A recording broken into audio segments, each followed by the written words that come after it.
In light of the fact that the Taliban is now calling for unity within Afghanistan, I thought I might briefly comment on a few things.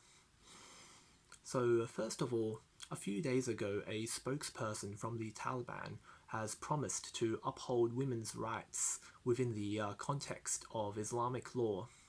I'm rather skeptical about this because, as we all know, the Taliban holds a very radicalized and dogmatic interpretation of Islamic teachings.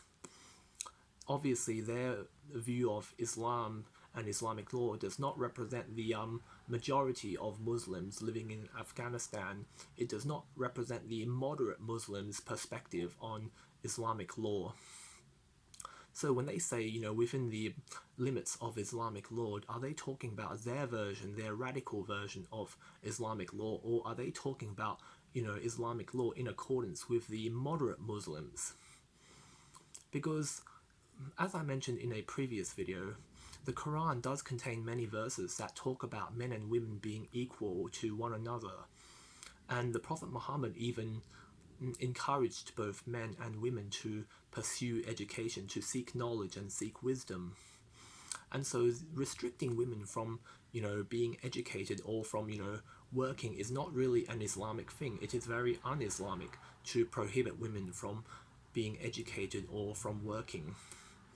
And as we've seen in previous years, in the past, the women living under Taliban rule have always been oppressed. They were always prohibited from either learning or teaching. In fact, they had to do it in secret under the fear of persecution and death. And so, if their understanding of Islamic law is basically still the radical version, then obviously things are not going to get any better, because women basically had little to no rights before, and they only have a little bit of rights now, so that's not really much of a social justice improvement. Now, moving on to the next thing, which is the Taliban's call for unity.